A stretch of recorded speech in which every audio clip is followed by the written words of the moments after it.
We are ready to get started. We are back. Yes, we are back with Woke Wednesday in the VADSBC live. Oh, and thank you folks for showing up. Thank you for being here, Aaron. It's always such a pleasure to see your lovely face. And look at your new background. What is all that? I like that. I love that new background. Welcome to my new layer. I love it. I love it. Thank you. What's that? I said thank you. Thank you so much. Yeah. Oh, you're welcome. I kind of lost myself for a minute there. I touched a button and my face disappeared from my own screen. I was like, have I killed myself here? Now you're still present. We see you. I'm still present. You're here. Thank you for being here, Mark. It's always a pleasure. Well, it's a beautiful thing that we're all still here. There's a lot of challenges that are going on, but there's a lot of good stuff that's going on. And we got good people out there like yourself and other people around the country, around the globe, who are getting it done. So we're happy to just get things started here with the Virginia Democratic Small Business Caucus show live. And here with Aaron Porcher, the interim Louisiana Small Business Chair. Let me get it right. The interim Louisiana Democratic Small Business Caucus Chair. I got to get all those words in there. That's right. That's one. Let me tell you what we got going on today, Aaron. I'm going to try to get it right without crunching up too much stuff. But you know what? Something has got me interested. But you know, before I get to that, I keep talking about you. I want you to talk about you for a minute. I enjoy talking about you, but you tell the folks a little more about the Louisiana Democratic Small Business Caucus and organization and what's going on, and you know, just tell me more about Aaron and what's happening with the folks in Baton Rouge and across the state. Indeed. Well, hello, everyone. I am Erin Porcher and excited to be here with you. As Mark mentioned, I am the establishing interim chair for the Louisiana Democratic Small Business Caucus, and we are gearing up.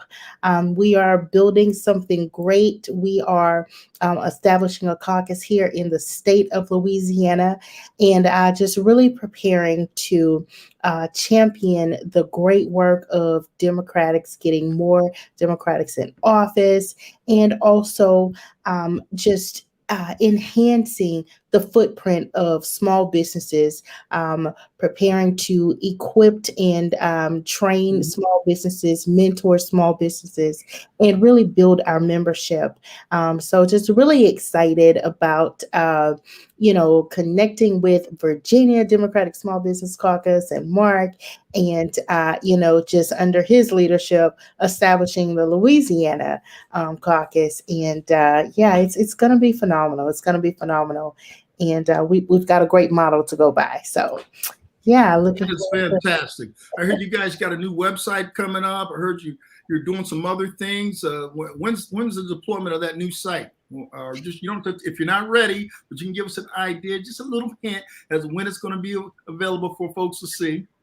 Yeah, so the new site is actually published live. It's a landing page for people to subscribe and actually subscribe to get notifications about when we launch our membership component. We're working on building the board or what have you. So just really laying the foundation for the caucus. And we do have an established Facebook page. As a LinkedIn page. So fantastic. We're growing. We're making it happen in the social space and the relationships here on the ground as well. So you can see I'm excited because I love to hear that. And I know there's other things that are going on across the South with the Democratic National Committee, different states and their state political parties for the small business caucuses. This is just absolutely exciting. I'm excited. So fantastic. Let's get some more of that. We're looking forward to seeing all that, Aaron. But right now, I'm gonna get back to something that's a little more serious, and it's about the COVID. And this, you know what? Usually I jump right into voting is foundational, but you know what? I saw something on NBC last night, and I looked at all of these COVID cases that are out there, especially that last two numbers that show from August 1st to August 9th, that there was like in a week a million new cases. That is absolutely unbelievable. So I just want to let you know out there, folks, get vaccinated, wear your mask, social distance, because if you're not here, you can't vote. We definitely need you here voting, but more importantly, we need you to be safe. And this goes for all people, regardless of your political stripe. We need to make sure folks are doing what they need to do, so they're going to be around later on. They've got to be around later on. We need to be able to talk to folks, to hear their opinions, and also to make sure that they're doing the things that they need to do to grow their businesses, live their lives, and just add to this beautiful quilt we call democracy here in the United States. And one of the things that's rotten at that quilt right now is we need to stamp on this whole COVID thing and get rid of it. Okay, we're doing a good job. But right now, that little variant thing is, kids are going back to school and more things are happening around that end. So I would be remiss if I only talked about small business interests, politics, and democratic interests, when in fact there is something that's definitely more important. Everybody safe, and everybody being able to live their lives without the threat of this COVID continuing to encroach upon their lives. Aaron, I don't know. I'm hearing some things that are going on down in that area, and I know I'm not Dr. Fauci. I'm not a doctor, but I can only sort of say what it is that I know that you need to do to stay safe. And as far as I know, it's get vaccinated, wear a mask, social distance, and keep yourself disinfected, and look out for your children and the elderly. You got anything to add to that at all? Well, yes, I think that, it's very important that we talk about, the reality of COVID and the Delta variant, because truly it impacts the outcome for showing up to vote, right? Absolutely. The social distancing and, the resistance, or, the resistance for going out, right? Mm-hmm. Showing up. And I believe that this will impact the turnout for those that show up to vote. So, it's so important that we are taking care of ourselves and ensuring that we stay healthy and protect ourselves, wear our mask, and things of that nature, and position ourselves to be able to show up where it matters. Well, I'm going to just go ahead and leave this on a positive note, that there's a lot of people out there who are doing great things in order for us to get to where we are right now. And I just pray, and I definitely look forward to us getting past the point when this is something that's in our rearview mirror, kind of like all the other sort of pandemics that we have been able to successfully fight through here in the United States and around the world, like polio, measles, mumps, all those sorts of things. We've been able to use our technology and use our know-how and come together as one country in order to make sure that these things are mitigated. So we're going to continue to do that and work with folks to make that happen. Quick prayer on that, and keep your minds and hearts in the right place. So you know what, Aaron? I'm sure that's going to happen.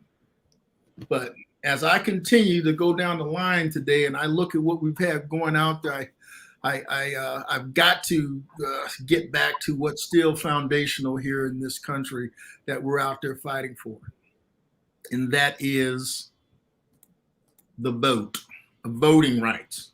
Absolutely, voting rights. You can click it on the screen one more time. Some people, it may have been a little bit of foggy, but it's clear enough to see. Voting rights is absolutely important, and we're talking H.R. 1 and we're talking H.R. 4. H.R. 4 with the John Lewis Voting Rights Act, which is basically working to make sure that we get the pre-clearance piece back in place. And we're actually looking to modernize the Voting Rights Act formula in states and localities, and fighting to make sure that any changes that happen within 180 days of an election that need to be declared, and also giving the government authority to send federal observers to monitor any areas that may leave us somewhat at risk. But we're getting that done. And the next one is also the For the People Act, H.R. 1. And the For the People H.R. 1 is really looking at expanding Americans' access to the ballot box, reducing the influence of big money in politics, strengthening our ethic rules for public servants, and implementing anti-corruption measures. I'm not going to go through all of those things, but you can see what's on the screen right now. And these are all important. And are right behind, I would say life, liberty, and the pursuit of happiness, which is part of what we talk about here in the United States. Life is COVID. If you don't live, you can't vote. A pursuit of liberty is basically the right to vote. And the pursuit of happiness comes from that right to vote, having people who are elected that are who the public wants to have leading them. So when we talk about life, liberty, and pursuit of happiness, it really kind of matches up with what we're talking about here, folks. So feel free to, if you have folks who are out there online, and I can't see all the comments, we're trying to get a little better so we can see comments that people are making on YouTube and making on Facebook, soon to be on LinkedIn, and a couple of other places. But these are the things that we're fighting for, so that folks can keep themselves protected. And but we can't do it without being alive, wear the mask, and without voting and having the right to vote to really pursue the happiness that we're looking for in pursuing what we need to do to keep life going in this country. Aaron, go ahead. You can give me something more that you may have to say about this. I don't want to talk folks to death on this, but I'm trying to make a nexus between why these things are important. Hey, Mark, I think that you've covered it. I think that you've made a point that it's certainly important that we are read in, to understand these acts, HR 4 and HR 1, understand the impacts, and also understand what our role is in this to ensure that we are heard and that we get a favorable result, right? So, it's important that we are registered. It's important that we reach out to our congressmen and congresswomen and let them know our position and what we are pushing for, and cast our vote. Well, I'm just going to say one more thing on that. And next week, I'll tell you right now, you can go out there. There's a big march happening on Washington on August the 28th. Which is the Voting Rights Act March, where we're going to have Martin Luther King III is going to be out there. And I believe the Reverend Jesse Jackson, not Jesse Jackson, but Reverend Al Sharpton with the National Action Network. And Jesse Jackson may be there too, along with lots of other politicians from all sides who are supporting this, particularly a lot of Democrat folks. But mostly what's important is not the notable people, the names that you recognize. We need to make sure that you come out and you support this, because we need to make sure that we are making a physical showing of the people here in Washington that are showing our elected leaders that voting is important. It's not something that we're just going to bargain for or take a reverse procedure on this by essentially taking 20 steps back to take a half a step forward. We're looking to make sure that we keep what we've done and then make things even better, make it even easier for people to vote, keeping everything accountable, but moving all of the obstacles out of the way so people are able to vote. But one way elected leaders know that you're serious is you show up. And you know what they say about the battle, half the battle is showing up. you need to show up and you need to be there to let people know your voting is important. Life, liberty, the pursuit of happiness. Let's get that COVID out the way, do the right thing. Let's get that liberty and that pursuit of happiness happening by coming in there and showing people that it's important to you and important to the country that people's voting rights are unabridged and they can vote. I'm being a little less animated than I was last week, Aaron. You notice I'm being a little more calm about it, but inside my back is still against the wall, even though my virtual wall's not there anymore. I still feel the same way. I can get animated, but you all need to show up on the 28th, and before and while you're doing that, continue to contact your Congress folks and let them know that the Voting Rights Act is important and people's right to be able to vote is important. And so people get out there, come to Washington, or do what you can locally in your area, but make sure that you that you do something to make sure that your voting rights don't get overtaken by people who are trying to pull the wool over your eyes. That's not going to happen. Anything more on that, Aaron? Hey, listen, I put it in the comments. Get up, dress up, and show up. That's right. And for those that, desire, get your vaccine, get your vaccination, and wear a mask, Yeah. We need you. We need you here. Exactly. Well, let me go next from voting. We talked about COVID. We talked about voting rights. Let's talk a little bit about Virginia. There's some interesting things going on in Virginia. We've got some fantastic people who are running for office. We've got Terry McAuliffe, who's running for governor. We've got, Ayala, who's running for lieutenant governor. And we have Herring, who's running for attorney general. Man, with a lineup like that, 1, 2, 3, we'd be able to just knock them all down, get everybody elected. You have some interesting things by having Governor McAuliffe run again and being able to build on top of what he's done in the past. You got Hala Ayala, who's the first really Latina running for that office. We're very proud for that. And of course, you got in cleanup, Mark Herring, Attorney General, who's continuing to knock it out the park. He's been doing it for a couple of terms, and he's going to continue to do that. So folks, get out there and make sure that, one, you're registered to vote. You can vote on or before November 2nd, 2021. Virginia is one of the most progressive states there is, with allowing early voting and all types of voting to make sure everybody has an opportunity to cast their votes. So there it is. Boom. Let's go to that next event, because we got a big event that's coming up tomorrow. You guys can join Terry McAuliffe and Jamie Harrison, who's the chair of the Democratic National Committee. Woo-hoo, we like Jamie and we like Terry, but they're going to be out there on the Build Back Better tour in Alexandria, man. So y'all come on out and look over there to your right. You might have to freeze your screen a little bit, could take a little screenshot, because you have to RSVP, and there's the link right down there at the bottom. I don't know whether or not you can type that fast, Aaron, if you want to put it all in there. That's a lot of typing. But this is going to be a great event for Build Back Better bus tour with Terry McAuliffe from Northern Virginia. During the stop, the DNC chair, Jamie Harrison, will highlight exactly how President Biden and the Democrats are delivering for the American people with the creation of more than 4 million jobs, tax cuts for middle-class Americans, and lower healthcare costs.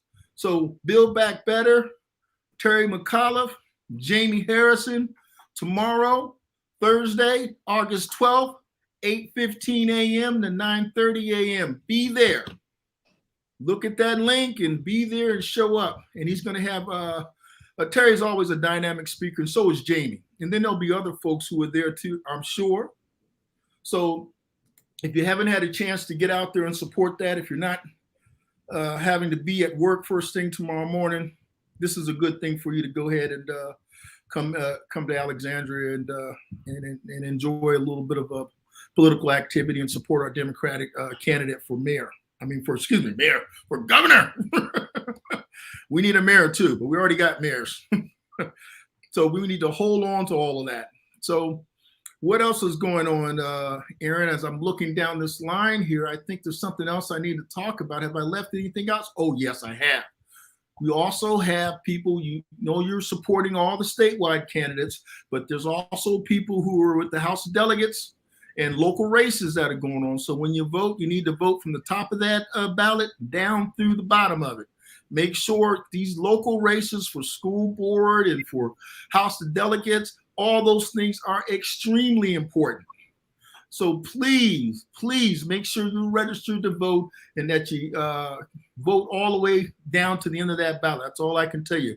We got a lot going on in Virginia. We need to keep Virginia progressively moving towards allowing people to vote and to do the things that they're trying to do to make Virginia, continue to keep Virginia as one of the best states in the union. We love Louisiana as well. What do you got to say, Aaron? Hey, listen, Virginia's for lovers. It's my home away from home. You took the words out of my mouth. Virginia is for lovers. Yes. As much love as possible. And love everybody else. And hopefully they're loving Virginia and coming in here and helping out Virginia's businesses, both small and large. But help out those small businesses. They've had quite a struggle over this COVID thing. They don't have quite the firepower. But you know what? Some interesting things have happened. And this is probably a good play to just sort of segue into the next thing. Yes. But there is also some interesting things that happened in the Virginia House. There was House Bill 7001. I was looking, on media, and and that was interesting to. I'm gonna do some multitasking here to see what happened last time around. I'm multitasking here because one of our guests is having some trouble. I don't know why he's having trouble, but Aaron, yeah, to do to help out our guests. You have our invite into here. He may need a little assistance. Let me talk into the comment box as I do this. You got me multitasking. I'm a lousy multitasker, but hey, look, while you're doing that, helping our guests, I would love to touch on the infrastructure package really quickly. Oh, please go ahead. I was getting ready to talk about that. $1.2 trillion infrastructure package that the Senate passed after months of negotiations. And, we know that there's still work. To do. But what I found is that, there are some really interesting opportunities that are coming down the pike with the new investments. And, it goes far beyond roads, bridges, and railroads, of course, transportation, but, access to broadband and electric school buses, I thought was pretty cool. And also, there was some language about starting to address racial discrimination in infrastructure. I think that there's going to be a lot of great opportunities that come out of this infrastructure package, this infrastructure bill. I also think that the amount of investment this is just the beginning. I think it's going to, be probably 10 trillion before it's all over with. But, I also saw those tax reporting requirements for the cryptocurrencies, involved. So, I think that there's so many different components that is being addressed in this infrastructure package, and it is going to yield grand opportunities for small business owners, small and medium-sized business owners, and also really enhance our infrastructure, our community, right? So I think that we're headed in the right direction as it relates to this infrastructure package, and we're going to see some dollars touch the hands. Well, let me add one thing to what you're saying. That's true, because that physical infrastructure package was a $3 trillion package.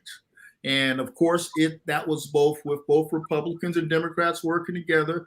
We definitely have to, give kudos to the president and to the folks in the Senate that were able to get that done. With the Democrats, in this case, working with, I believe the number was like 19 Republicans. You haven't heard that in a while, right? So basically, I guess when it comes to counting money or dividing up money for their states that really need it, some folks finally basically must have said, hey, we need this for our communities, and this is going to help us for a long time to come by getting these infrastructure upgrades. So that's a beautiful thing, man. I'm glad that it actually happened. Now, you know, there's another bill that's happening after that called the human infrastructure piece. So that's going to be interesting too. So let's keep our eyes peeled for that one too, because that's supposed to be a little larger than this. But more importantly is it is going to set the course for a lot of people-oriented support that Democrats have been fighting for a very long time. And I'm sure that that's going to happen. And once it happens, I think people are going to be very happy. But you know what I was going to talk about right before I started to try to reach our guest who's having a little technical difficulty getting here. And I sent him some information. So we'll keep on talking to see whether or not he gets her. If not, I may just give him a call. The only thing I'm worried about if we should do that, Aaron, is just the feedback. But we'll see what happens. Hey, it's live television. Or live internet. Anything could happen. So we're going to do whatever we need to do to try to pull it off. But well, let me tell you also about Virginia, though. Virginia had a fantastic thing that happened today. Let's go back to the American Rescue Plan. The American Rescue Plan, each state has a way that they take that money and they divide it up within their states. And in Virginia, it's called the State and Local Recovery Fund, which is pursuant to the American Rescue Plan Act of 2021. And there was this is a big number, I'll get it right, $3,179,200,801. That is a whole lot of money. And that money in House Bill 7001, there is a cutout in there for small business and a lot of other spending that goes on in there that is supposed to make sure that Virginians small business gets their proper cut of what's going on. So let's have a separate show on that. I want to get someone in here from Virginia, one of our representatives or our delegates or senators, and have them really tell us more about that. And what I can do is maybe lay out an index, and there's about 16, 17 areas. So this should be interesting. Very interesting. Those cuts for small business, that means dollars into our hands. That's awesome. I look forward to that conversation.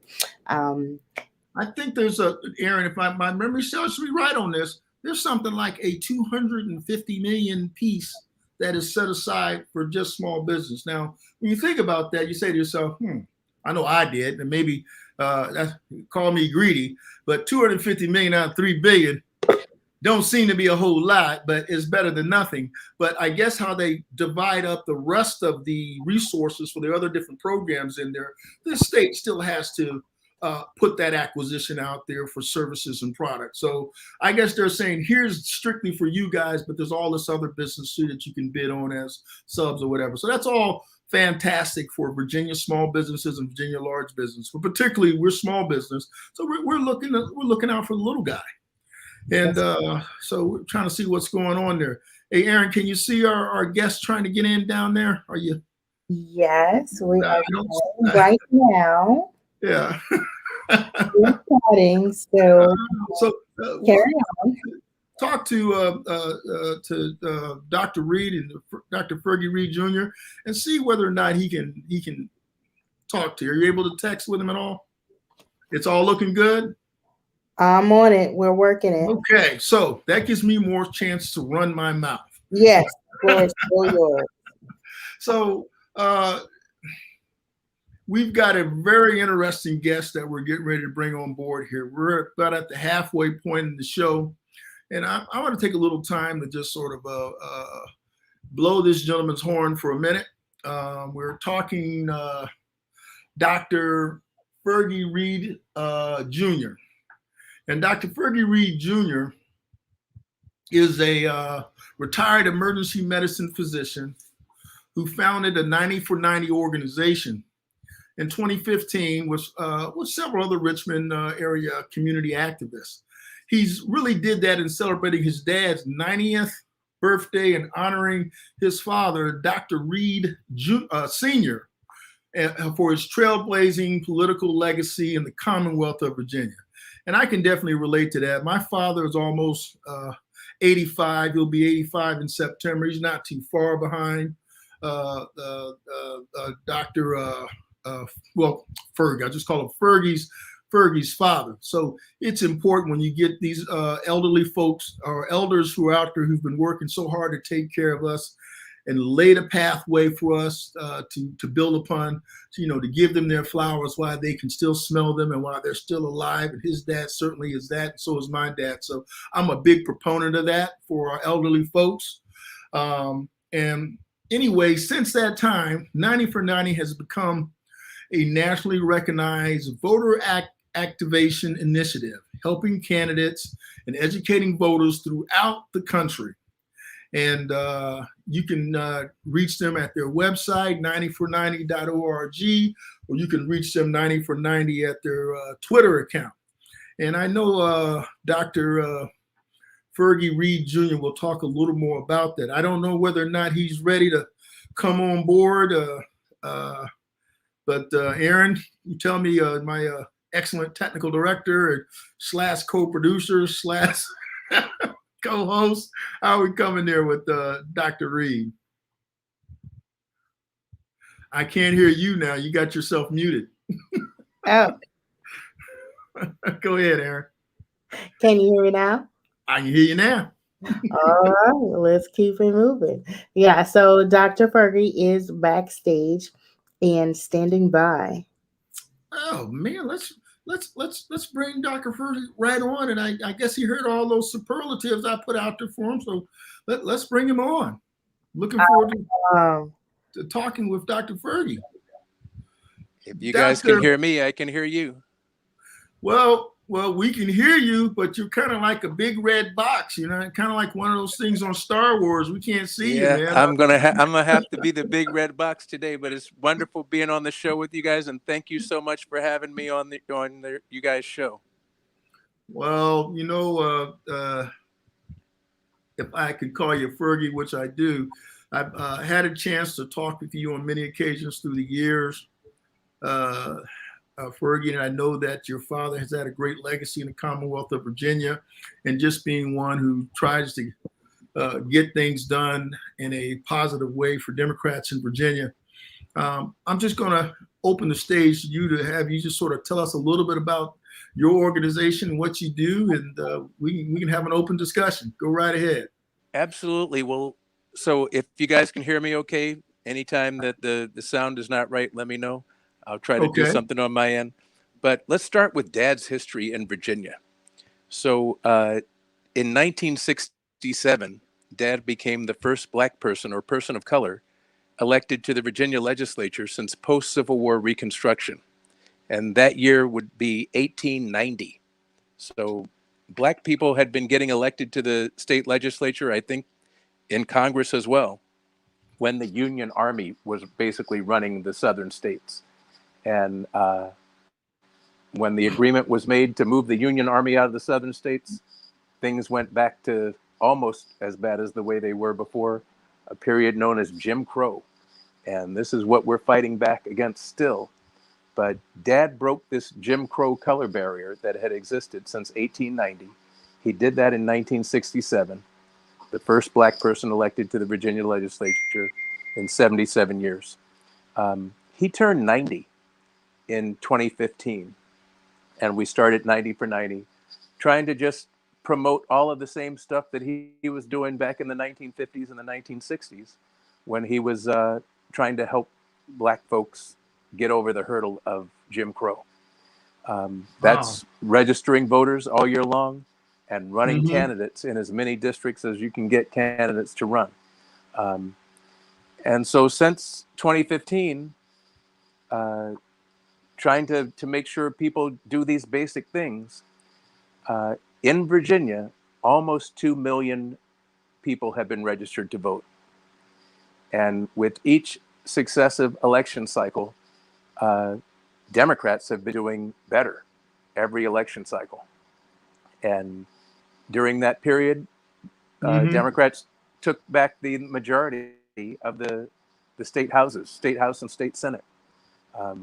And this cycle, our hope is that, we'll grow the majority in the House and elect Democrats at the top of the ticket. Wow. Tell us about some interesting things. I know you told us a little bit about your dad and him being the first African American elected to the Virginia House of Delegates, right? Yes, either body, House or Senate. But House or Senate. Yeah, and so 2 years after Dad got elected, that 1969, that was a year that Virginia elected governor, lieutenant governor, attorney general. And one of Dad's great political allies named J. Sargent Reynolds went from the Senate to the lieutenant governorship. And that opened up a Richmond area Senate seat that had been gerrymandered to never elect a black person. But Dad knew that there was going to be a special election to fill this state Senate seat, and that's a situation that a black person could win this state Senate seat, based roughly in the Richmond area. So he recruited a fellow who he knew had political ambitions and he knew could handle the work and was well known in Richmond and well regarded. His name was L. Douglas Wilder. Wow. And I'm sure you've heard of him. And so that was the beginning of Doug Wilder's political career. A special election in 1969 to fill the seat vacated by J. Sargent Reynolds when Sarge became lieutenant governor.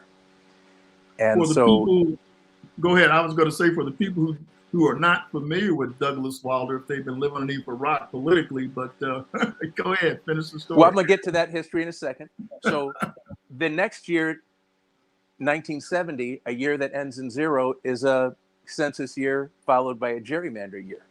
So Dad was in a position to gerrymander that state Senate district. Democrats were in the majority, and he did so. And he drew, for the first time, a black state Senate district. So since Doug had the seat, Benny Lambert had the seat, Don McEachin had the seat, and now Jennifer McClellan has the seat. And Jennifer McClellan just ran for governor. Wow. But Doug Wilder ran for governor after being lieutenant governor in 1989. He'd been elected lieutenant governor, I believe, in 85. And in 1989, Doug was elected governor, the first black governor in the history of the United States from any state. And if you've been in Virginia long enough, you know that's illogical that Virginia would be the first state to elect a black governor. But if you'd have bet money that Virginia would have been the first state for that, nobody would have probably reckoned it would be the home of the Confederacy. Exactly. The second state to do it was Massachusetts, Deval Patrick, in 2006, I believe. So Massachusetts is a little bit more logical than Virginia, but it happened in Virginia. And going back to Dad's history, starting in 1955, when he started helping folks, pay poll taxes and pass literacy tests. You still there? We may have lost you. You still there, Fergie? I think we lost your audio. Well, Aaron. So you don't have to wait long. Okay, we lost you for about 10 seconds there. Yeah, we got you back. All right. Well, I was saying it's a beautiful thing in Virginia that there are elections every year, and so you can depends just on who you're talking to. Well, exactly. You might have lost me when I said some people think it's a curse. I think it's kind of cool because you don't have to wait long for the next election. Yeah. I grew up in Richmond, Virginia. I live in California now, so maybe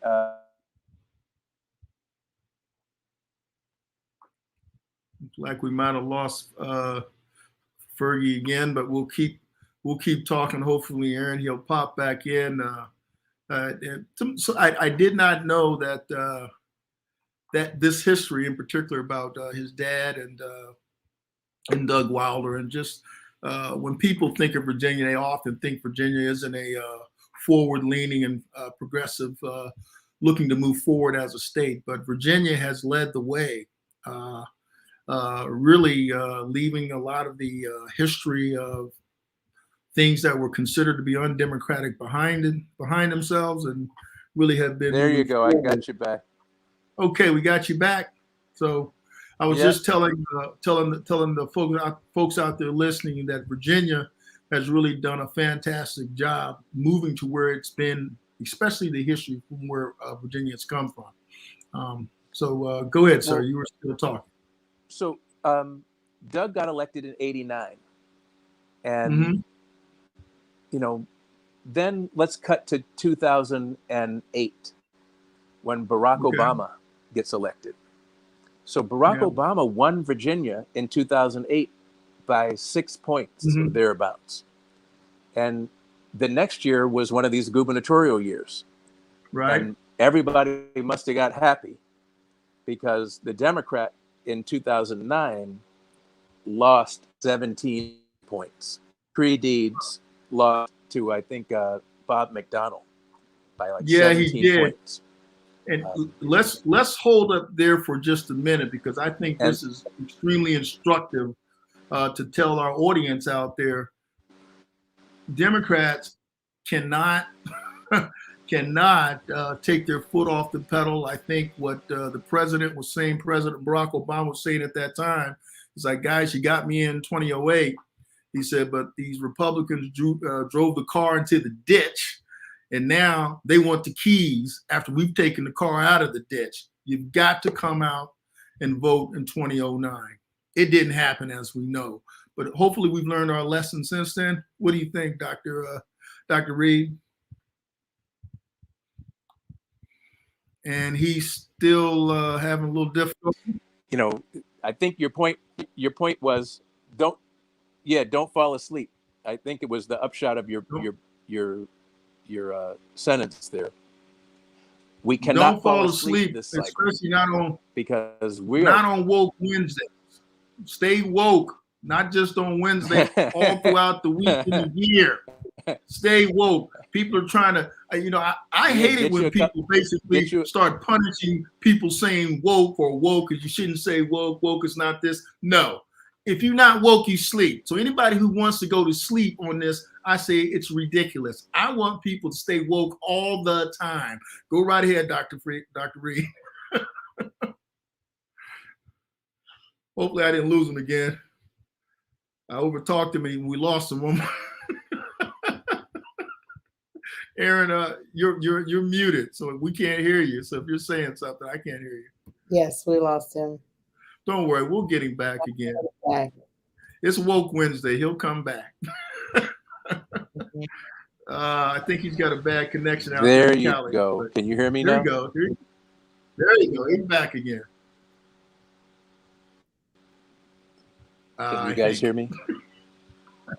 I've got nothing on you, but if you can hear me, I can see you. So I think you're saying you can hear me, and yes, I will say amen to the fact that we got to stay woke and awake. And if you need to get a cup of coffee, then go ahead and get a cup of coffee. But get one. I was saying that Fergie Reid lost to Bob McDonnell by 17 points the year after Obama won the state by 6 points. So cut to 2012, Obama wins the state by 4 points. And then the next year is another gubernatorial year. And Terry McAuliffe in 2013, I think he won the state by 4 points or so. I might have that wrong, but in that range. And then in 2014, I believe that Mark Warner ran statewide for U.S. Senate, Right. and he won by less than a point. Yeah, Than 1 that point. was a little. It was almost 2 points, but it was unbelievable after he had that significant win with Barack Obama in 2008. I'm not hearing you guys, but Can't hear us? you're muted to me, but I can see you. And Okay. so, you know, the next year in 2015, it was a House of Delegates year, and we only picked up 1 seat, but it was an important seat. The next year, 2016, Hillary won the state by 5 points. And then the next year was another gubernatorial year. I don't know if you guys can hear me because the screen just changed up. Okay, great. Next year, 2017, gubernatorial year, and Ralph Northam wins the state by, I think, 4 or 5 or 6 points. And the next year, 2018, I believe Tim Kaine ran that year, and he won the state by like 17 points, 16 or 17 points. So you see how it's going with each of these years. The next year, 2019, we picked up another 6 seats. We'd almost taken the majority in 2017, but we finally took the majority in 2019. And now here comes 2020, and Joe Biden wins the state by 10 points. 10 points. Not and close. He won a bunch of Republican districts. I think he won 5 of the 45 Republican-held House districts. Can you hear me? We have 55 Fergie? House seats. Joe Biden won them all. He won 5 of the Republicans' 45 seats. Joe Biden won 60 seats. Wow. In the Virginia House of Delegates. Mm. You know, he won those regions.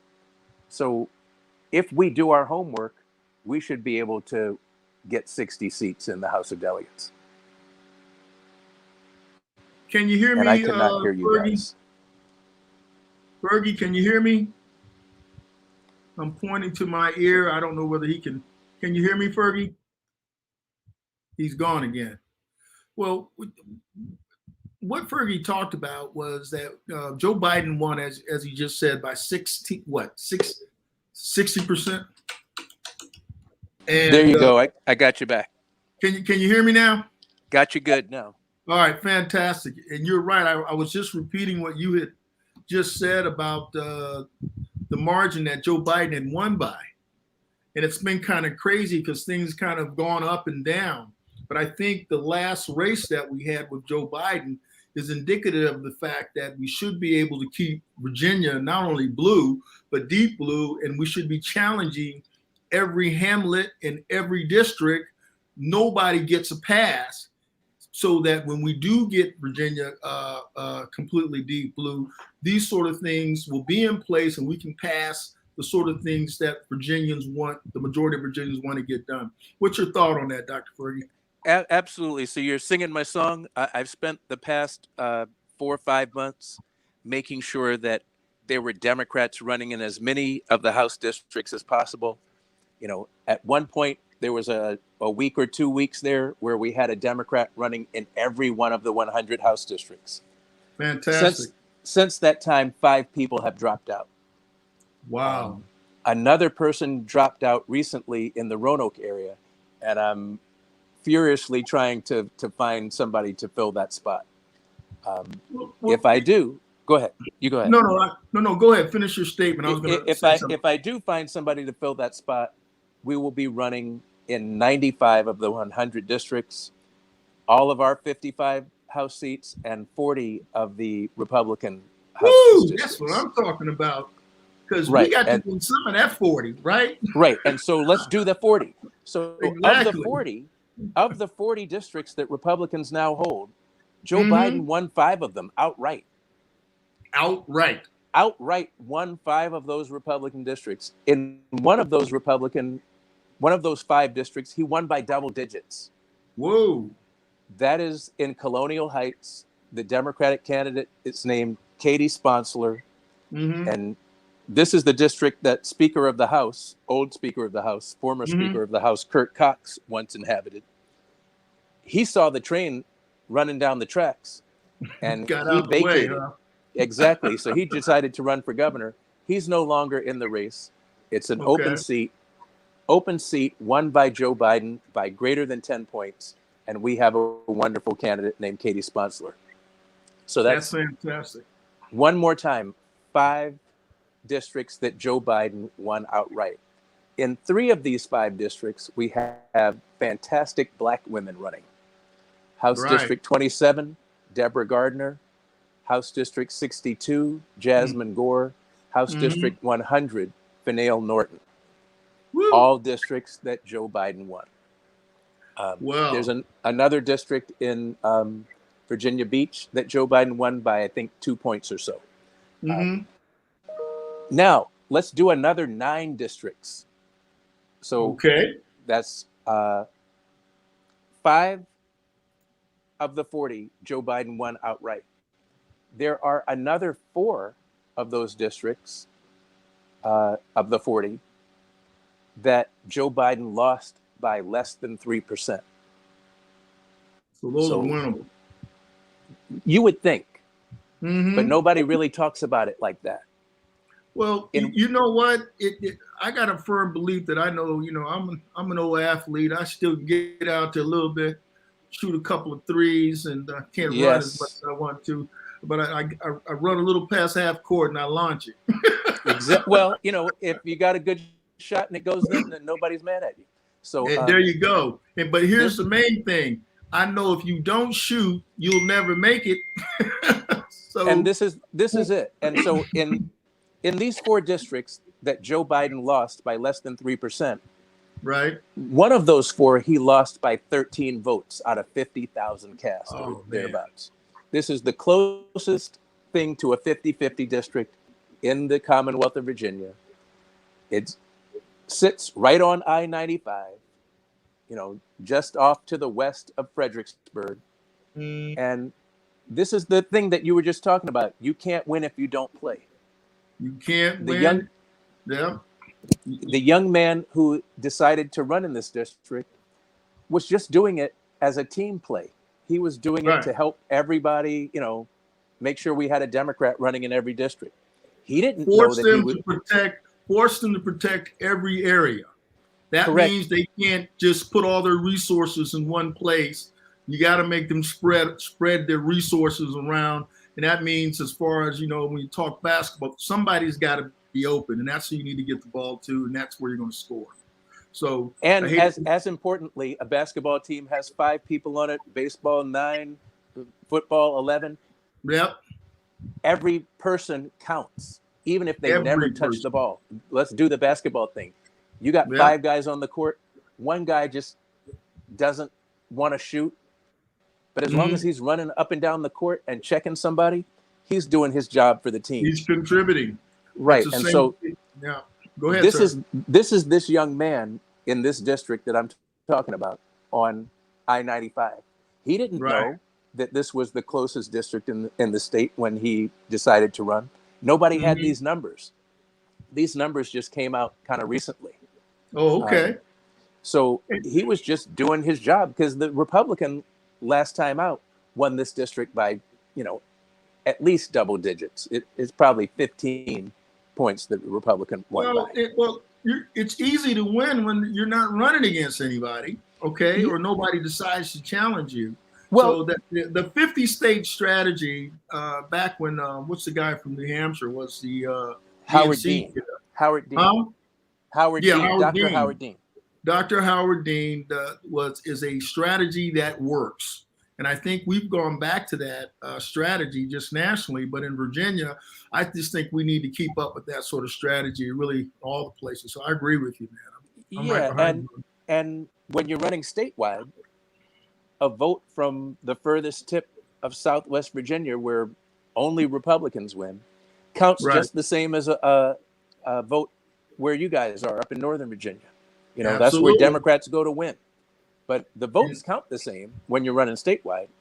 You know, and that is why they're working so hard to suppress the votes, because when you can win by 13 votes or a couple or a handful of votes, if any type of voter suppression could cost us as a state with things we're trying to get done for the majority of Virginians, everybody needs to have unabridged voting rights.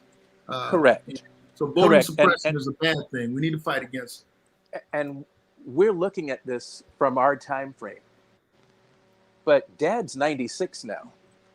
Wow. Can you imagine what it was like in Virginia when he was born in 1925 and when he was a kid in the late 20s and the early 30s?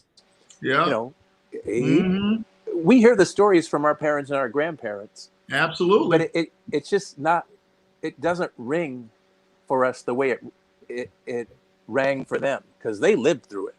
Right. And so that was real voter suppression.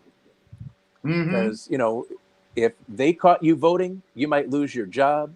You might have some people visit you at nighttime and, you know, burn some stuff on your lawn. So that's real voter suppression. And I'm not saying what's going on right now is not real, but people have had it bad in this country. And we just have to take it from where it is right now and push on forward, just like you were just saying. So, you know, the voter registration deadline in Virginia is October 12th. Yep. That's a long time away, and we can register a whole bunch more people to vote. They're likely to be younger people.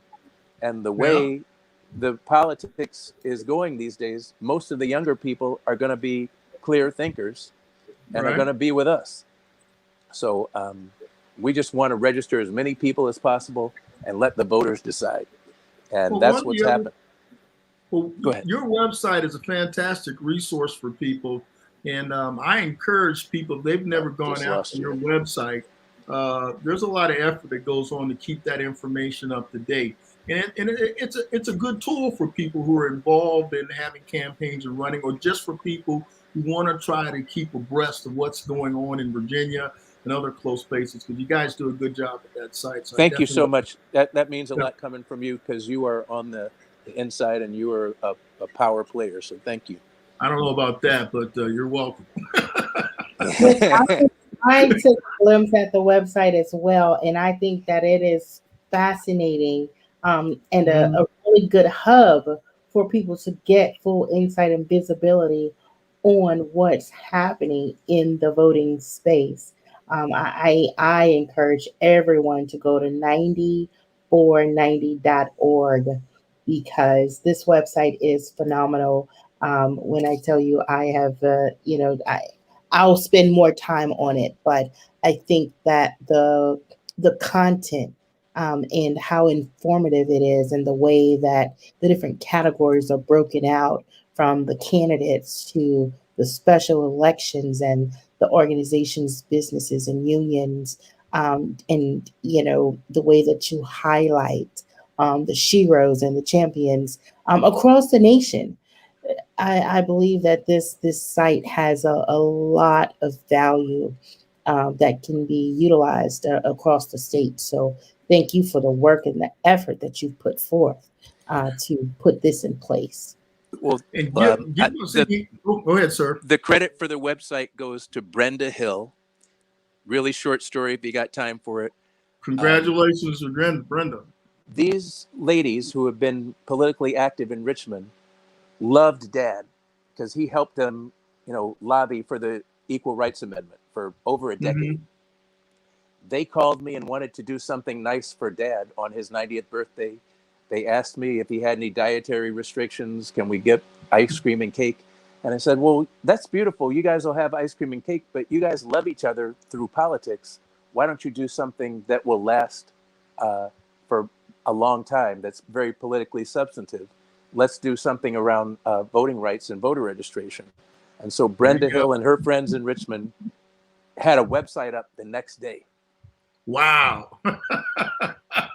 That is an incredible story, man. And tell us about the rest of your social media that you have, as well as your website. The Fergie. Twitter page is at 90FOR90.